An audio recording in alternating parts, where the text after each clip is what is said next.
Hay momentos en tu vida en los que no tienes vocabulario para entender lo que está pasando, lo que te han hecho, lo que has vivido.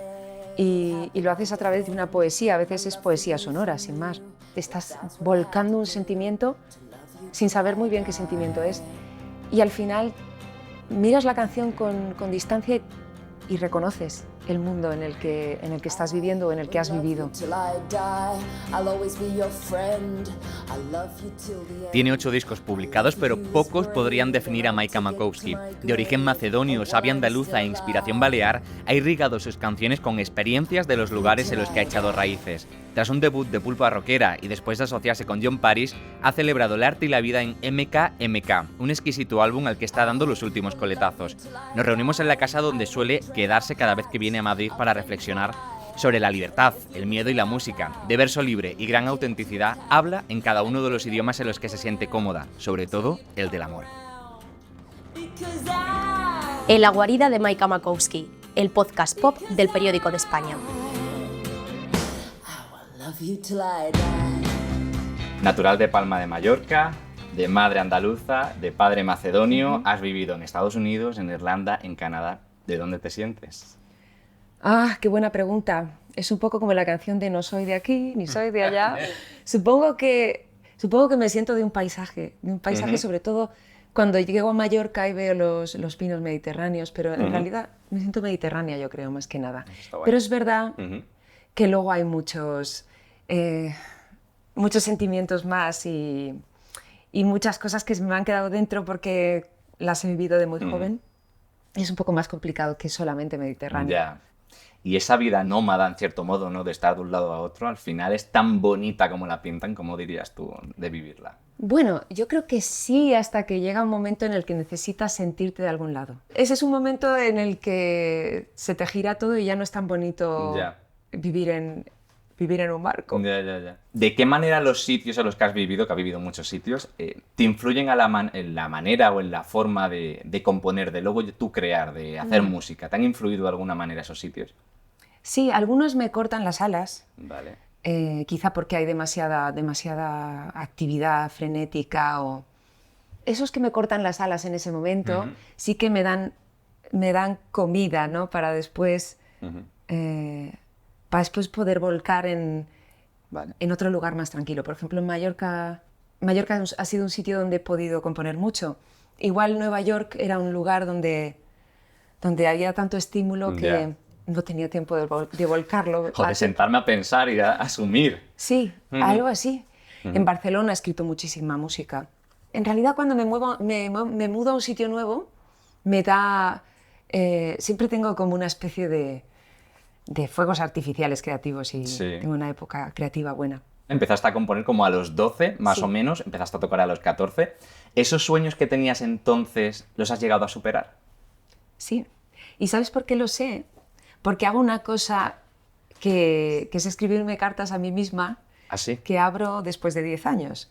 Hostia. Entonces compruebo que los sueños que tenía, las ambiciones que tenía, que las he superado con creces. Pero también me he dado cuenta de que hay sueños que tenía o ambiciones que tenía que en realidad no eran donde reside la felicidad de la vida, ¿no? ¿Qué papel jugó entre comillas, ¿vale?, Prince en esa niña pequeña que empieza a escuchar música? ¿De qué manera te influyó? He leído por ahí, cuéntame. Prince siempre me ha acompañado y no sé de qué manera me ha influido. Hay gente que le gusta mucho Prince que lo sabe ver en mi música, pero no es muy, muy evidente. Sin embargo, le adoro, no sé de qué manera, pero es un compañero de vida. Si me siento triste, me pongo un disco de Prince y se me pasa enseguida. Cuando eres pequeño, somos pequeños, ¿no? Siempre tenemos como a nuestros padres, amigos que nos van un poco guiando en el camino de la música, nos ponen grupos de su época o nuevos y tal. ¿A ti quién te guió en esa época? A ver, mi padre es músico, por tanto yo crecí escuchando su repertorio, que era muy variado, las chardas de Monty, la Pantera Rosa, y además él tenía un show súper loco en el que tocaba un montón de instrumentos y hacía locuras como... pues meter la trompeta en un barreño de agua con jabón, que sonaba como una trompeta con sardina, pero acababa tirando pompas por todos lados. o tocar el himno de Escocia sentado en una pelota de yoga y sonaba como una gaita. Hostia. Y bueno, la pelota de yoga conectada a una melódica, ¿sabes la melódica? Sí, ¿no? sí. Suena como una gaita, Ah, exactamente. Y luego es un grandísimo músico, Ajá. no todos son bromas, pero, Ujú. pero por ese lado pues ya una base de música tradicional, de evergreens. Mi madre escuchaba boleros y mi abuela escuchaba coplas, con lo que no conectaba en absoluto en ese momento, pero sí que mi madre me dio a los Bee Gees, a los que Ojo. adoro. Y luego tenía una amiga que tenía 2 años más que yo y éramos amigas por correspondencia. Y ella era mi dealer de música ¿sí? y de cultura. Y ella fue la que me envió un libro de Bukowski por primera Ajá. vez. Pues no sé, me decía, tienes que escuchar a Jane's Addiction, ¿no? Ella, Inge, que al final se ha hecho fotógrafa y me ha hecho ¿Sí? fotos para Ah, qué discos. guay. Sí. Ujú. Y yo tenía 13 y ella 15, o sea que imagínate cuántos años hace. Sí. Jolín. ¿Y la música que hacía tu padre, la has heredado tú de alguna manera en la tuya particular? Sí, de alguna manera sí, porque mi padre lo que me dio es mucha apertura y un parámetro de lo normal Vale. bastante loco. Entonces, para mí, la música que es demasiado estándar no me llama la atención. Ujú. Me gustan las cosas que tienen un poco de filo, de la manera que sea. Vale. Las canciones en las que noto una voz de autor, que están escritas de una manera con una chispa determinada.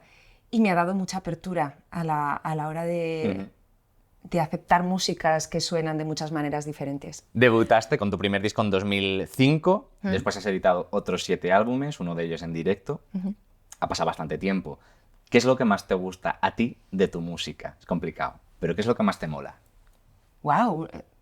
Es una buena pregunta, muy positiva, y nunca me la había hecho. Bien.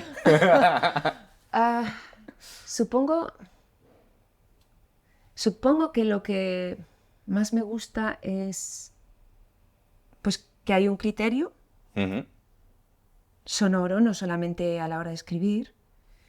Sí, que hay un criterio en cuanto a los sonidos, las texturas. Y supongo que al final que lo que he hecho lo he hecho convencida siempre.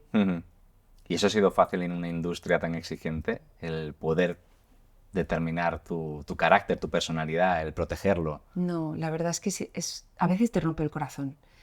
Sobre todo cuando estás empezando y, joder, y estás además, si estás en una banda estás más protegido, pero si eres solista, pues hay gente que te hace críticas muy duras sin darse cuenta de que tienes una cierta edad. Y te tienes que recomponer muchísimas veces. Por supuesto, eso tiene la parte positiva de que te haces más fuerte, de que al final aprendes a poner las críticas en su lugar, que ni las buenas ni las malas tienen la importancia que cuando eres más joven le das. Pero fácil no es. Has trabajado con gente muy top, te voy a decir algunos como los he apuntado por aquí, John Parrish, Billy Fuller, Jim Barr. Claro, cuando trabajas con gente tan top, visto que también que hiciste una gira con The Dubliners, o sea, era como muy grande, ¿no? Gente muy top. ¿Llegaste en algún momento a sufrir lo que se llama el síndrome de la impostora, ¿no? El decir, yo esto no me corresponde, no, ¿qué hago aquí? No sé. Uf. ¿En algún momento se sufre eso? Todo el rato. Cuando fui a grabar con John Parrish, que tenía 25 años y venía de tocar en lugares donde ni apagaban el fútbol. Hostia. Hostia. Decía, pero ¿qué está? Voy a llegar al estudio y se va a dar cuenta de que ha cometido un grave error, que yo no pertenezco aquí. Pero menos mal que lo hice y que no me achanté. Hostia. Porque realmente esa puerta estaba abierta y yo no la iba a usar, no le iba a enviar las maquetas. Pero dije, tuve una amiga que me dijo, Maika, hazlo, envíale las maquetas y luego si quieres graba donde quieras. Y lo hice y salió. Y gracias a Dios, porque te pones en esos... A veces España es dura, joder. Sí. A veces te dan... si te dejas creer que tienes la valía en la que te ponen, pues no levantas cabeza. Y está bien está bien ponerte en lugares donde crees que no perteneces porque igual te das cuenta de que sí. De que, oye, pues eso también era para ti, joder. Ya. Y oye, como artista, letrista, instrumentista, productora, que también lo eres, ¿te has sentido reconocida, respetada? Hablamos a nivel internacional, por supuesto, y a nivel España, ¿te has sentido ese reconocimiento? Como que, no la palmadita en la espalda, pero decir, joder, me siento querida por todo lo que esté haciendo, ¿no? Sí, tengo una trayectoria de muchos años, entonces yo lo que siento es que todo lo que tengo me lo he ganado de alguna manera porque he ido subiendo todos los escalones, no me he saltado ni un escalón. Entonces todo eso es mío y la gente que me sigue es fiel y no es un reconocimiento masivo como el de otras bandas, pero también sé por qué.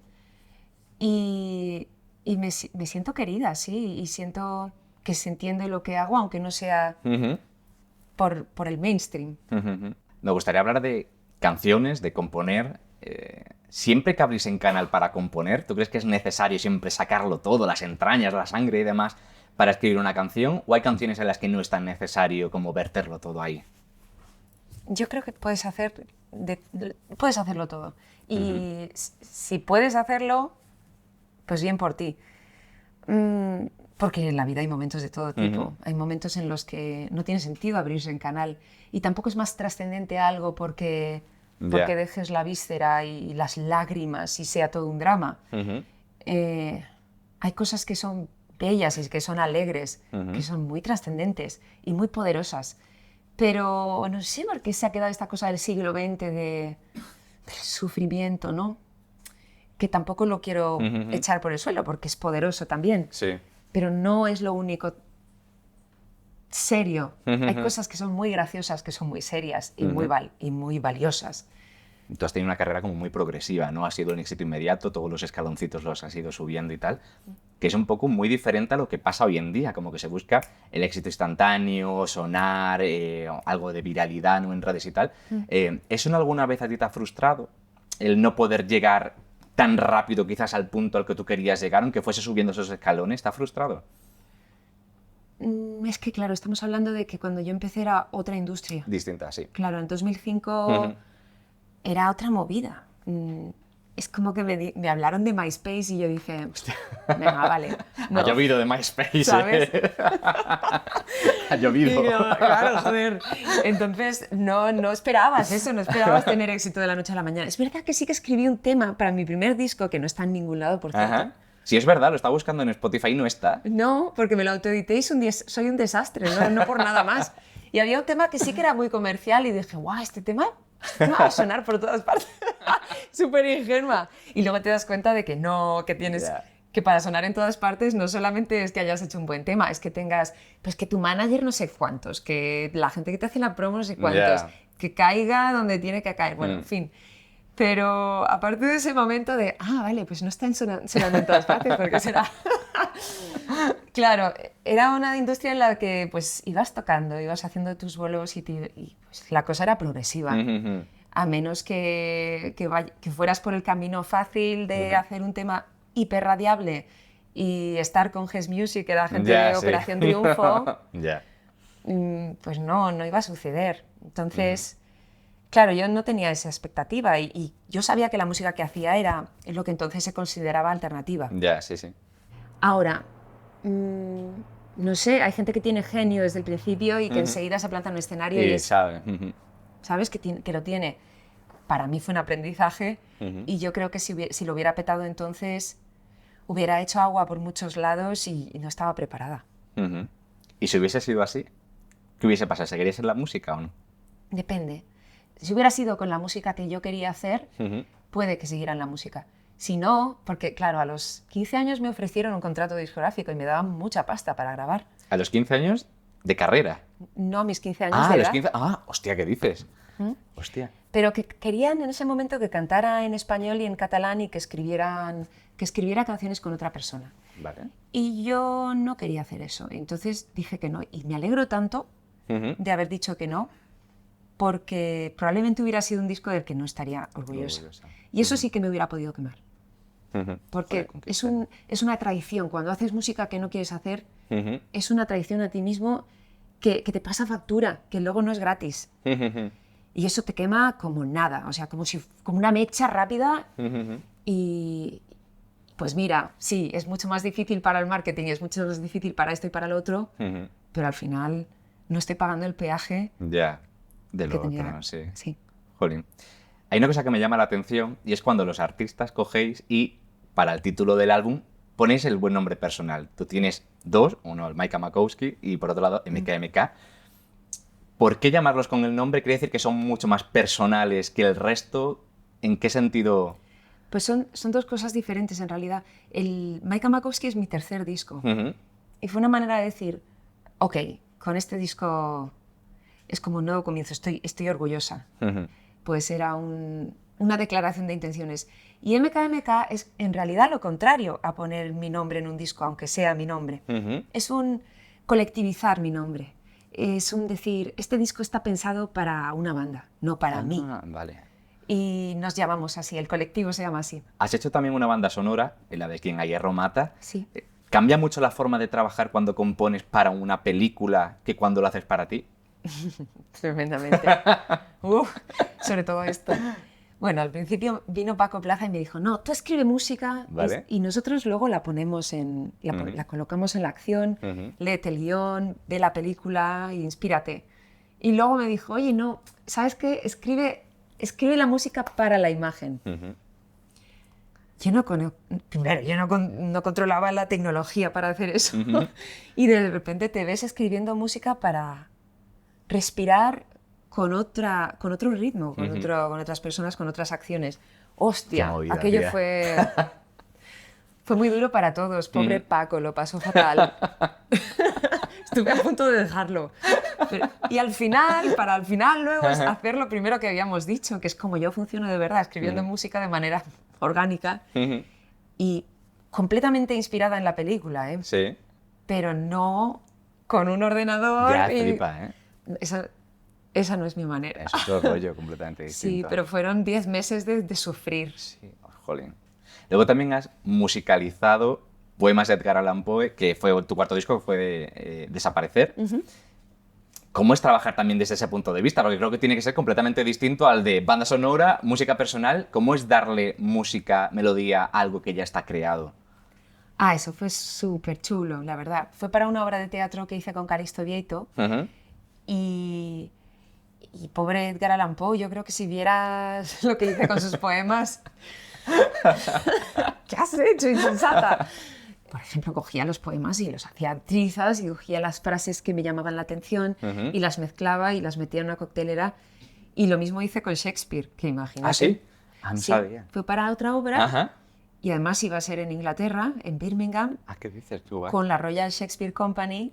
Hostia. Y ahí iba un poco más acojonada porque, claro, estás en Inglaterra con el autor más importante de Inglaterra, tú eres española, tienes acento americano y encima le has hecho trizas otra vez. Joder.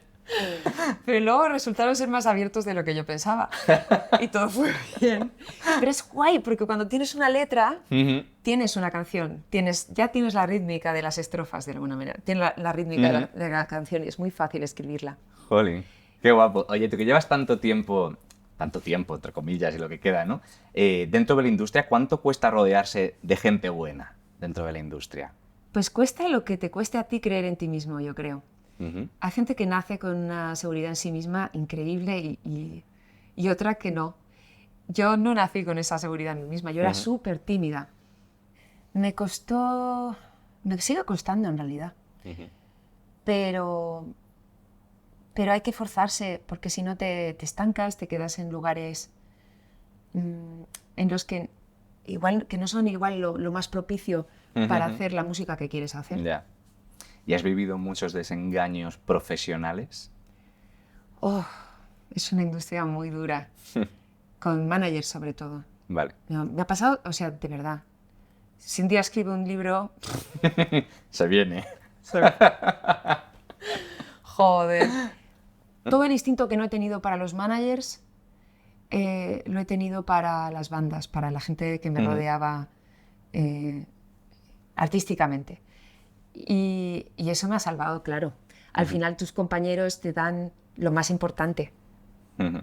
De hecho, hablando de compañeros, a mí una cosa que me gusta mucho es cuando tú tocas en los conciertos, los pones a todos los miembros de la banda en fila. Es decir, no es la disposición tradicional del batería atrás, el bajo, tal. Sí. Los pones todos como para darle quizás su protagonismo. ¿Lo haces por eso? Porque esa es una manera de reivindicar también Sí. el trabajo de ellos, que es súper importante, jolín. Pues totalmente. Además, como antes te decía, que este disco sea el último que saqué se llama MKMK, quería que fuera una experiencia colectiva. De hecho, empecé la gira tocando el teclado en una esquina del escenario. Luego acabo cambiando, pero todo el concepto era que todos fuéramos rotando de instrumentos y cambiando de posición en el escenario Sí. y que no hubiera un foco de atención. En alguien en concreto, ¿no? Claro. Y que fuera una especie de puré Jedi, ¿no? En Qué el que guapo. la fuerza está en todo, en el todo, ¿no? Estoy muy enamorada de todos ellos y quería que al público le costara decidir a dónde miraba. Sí, sí. Seguimos con el tema giras. ¿Quema mucho una gira cuando haces, no sé, 30, 40, 50 conciertos? Claro, me entiendo que tú también tienes días malos, que no te apetece subirte en escenario, que te han dicho algo y te han hecho sentir mal y te tienes que subir. ¿Cuánto quema una gira? Depende de la gira, depende mucho de la gira. De cuánto te esten cuidando desde la oficina del booking, de si te hacen hacer muchos Sevilla-Barcelona, Tela. ¿sabes? Que eso ocurre. Bueno, hubo una gira en la que estaba haciendo la obra de teatro y luego pues los viernes y los sábados y los jueves y los domingos haciendo bolos en las mismas ciudades. Sí. Y llegaba a casa para destruir una maleta y montar otra. Y eso fue muy duro y la siguiente gira esa tuvo que ser una gira de teatros. Tuvo que ser una gira de cuarteto de cuerda para no darle posibilidad al booker de que me metiera en festivales ni en salas, solo teatros. Hostia. Y esa gira fue muy sanadora, por otro lado. Hicimos muchos conciertos, pero era un placer tocar a las Ya, qué 8, guapo. a las 9, Hombre. siempre con un sonido que daba un gusto, Sí. que es que te ibas a la cama así como que te En habían... nube. Sí. Entonces, claro, depende. Si estás haciendo una gira de tocar a las 12 de la noche en Vitoria y al día siguiente Ya, tener es que que- hacer una prueba a las 12 en Jaén, Qué matada, pues, tía. pues claro, te hace querer bajarte Reventada. de tu vida. Joder, ya ves.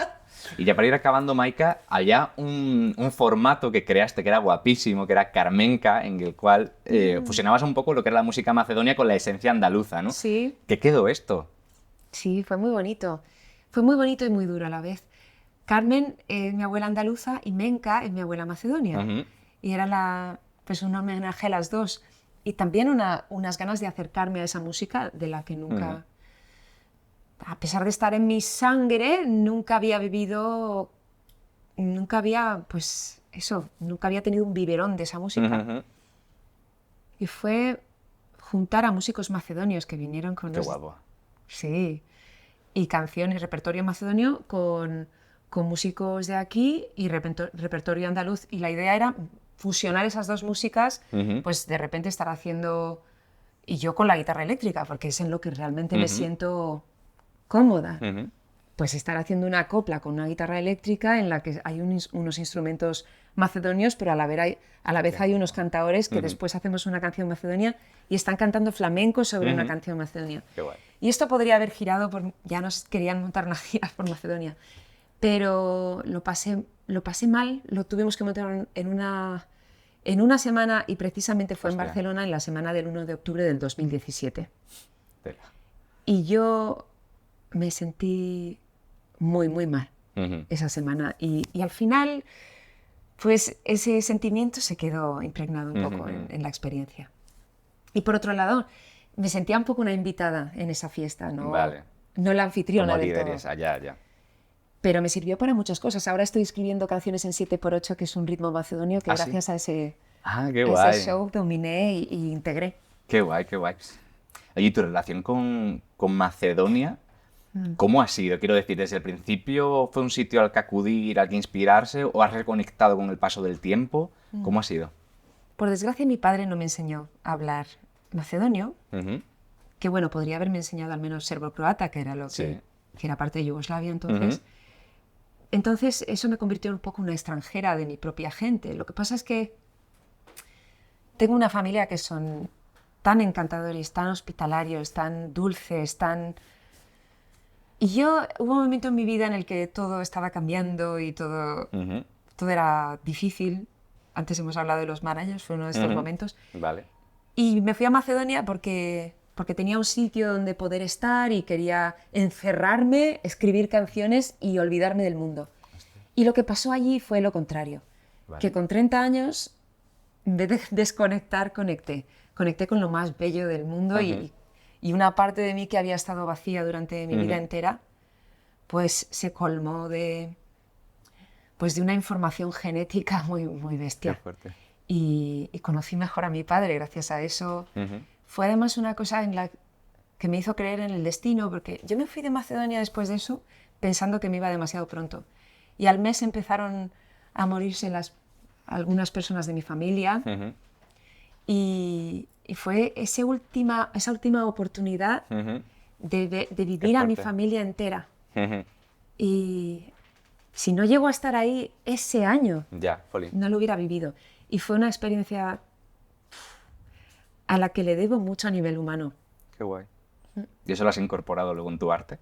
Pues mira, ahora escribiendo estas canciones me doy cuenta de que sí. Qué guay. Porque hay un ritmo macedonio que es puramente de allí, que estoy escribiendo bajo mis canciones, bajo mi sonido y mi estética, pero está esa cosa de raíz ahí abajo. Qué guay. Acabas de publicar hace muy poquito Bunch of Little Burdens, que para mí sigue un poco como la estela visceral que había, la energía esa potente, ¿no?, que había en MKMK. ¿Va a seguir el tono las próximas canciones por ahí o no? Pues este single, que va a ser un 7 pulgadas de doble cara, o sea, 2 singles, son canciones que siguen esta estela, así como despreocupada y primitiva y con arrojo y con un sonido pues rudo, pero no sé si el disco siguiente va a ir por aquí. Vale. Ya verás. Igual tengo que hacer un doble. Y ya por último, los artistas miráis mucho alrededor, ¿no?, como un poco para inspiraros, ¿no? O en tu caso cuando has viajado, has vivido, etcétera, etcétera. ¿Qué has descubierto del mundo a través de tus canciones? Pues la verdad es que siempre las he escrito para reconocer, para entender cosas. ¿Y te reconoces a ti en esa música siempre? Sí, incluso cuando era muy joven y me estaba poniendo un disfraz. Me reconozco a mí misma poniendo un disfraz. Eso es guay. Es algo. Fantasizing is so easy. Fantasizing about all sorts of stuff. Fantasizing everything is easy. Fantasizing about a perfect life.